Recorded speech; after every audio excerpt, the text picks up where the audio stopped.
Morning. Morning. Welcome to the spaceship. We are live on air right now. We've actually just started the show, so we're going to do this fairly quick because we need to get back and do the radio thing. It's wet, it's cold, and we're going to see highs of 7 today. That's pretty much the weather. Yeah, it's a really bad morning, isn't it? It's pretty bad. Very different. Right, let's have a quick look at today's papers. Irish Daily Mail front page: a no deal would see a return of direct rule for the North is a warning after last night's further shenanigans in the House of Commons. More on that in the Irish Times this morning. Is sitting down really the new smokings? Asks the Irish Daily Mail today. And why are so many healthy people struck down by heart attacks? Asks the Good Health section of the Daily Mail this morning. The Times says MPs reject Brexit plans again in boost for May. That's the fourth time. And legal changes / jailings for fines also makes its way onto the front page of the Irish Examiner, along with Ireland is the most generous in the world when it comes to GoFundMe causes. So we're the most generous when it comes to donating to GoFundMe pages. That's in the Examiner as well this morning. Also in the Irish Times today, May could bring deal back after MPs reject 4 options is the headline there. The British PM could bring her Brexit deal back to the House of Commons this week. That's after MPs last night rejected 4 other options. That included a customs union and a second referendum. So that's a big story in the Times today. And an interesting one about an audit and a review that's been taking place into orthodontic work, which was done on 7,500 children in the Greater Dublin area.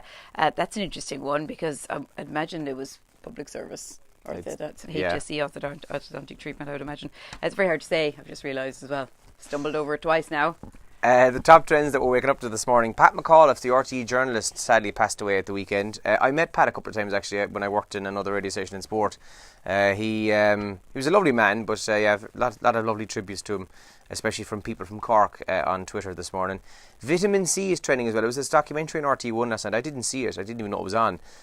So I'm not entirely sure what it was about, but I know it was about people swimming in both the river and in the sea. And April Fool's Day, then, not surprised, is also trending. And some of the headlines that made or that people were talking about yesterday: the Spire Bend, which we'd mentioned on the show, drones that walk dogs for you, which doesn't sound that far-fetched actually. Theresa May in EastEnders, and firemen getting Gucci all hit the headlines yesterday. That the government were going to spend millions on getting Gucci done up for new fire uniforms or fire safety clothing. Stop, really? Yeah, and that people believed it as well yesterday. Brilliant. Listen, we're going to crack on because it's going to be a short one today just because we're already live. But remember, we've got Who's for Breakfast that's coming up this morning, 220 quid. Ash's Aunaskal Black Pudding. Nice. They've come on board as a sponsor. And I heard a rumour yesterday. Yeah. They may drop in some stuff to us. Oh, okay. Nice. Okay. I'm excited. You didn't hear that from me, though. Okay. So thank you all the lads out there. So we're going to play that in a few minutes' time. Your chance to win 220 quid. It's coming up. So that's pretty much it. We're going to rock on. If you want to have a chat with us, you can text or WhatsApp. You can leave a comment here and we'll play some tunes. And we'll talk to you later. Have a great Tuesday. Bye. Bye-bye. Good luck.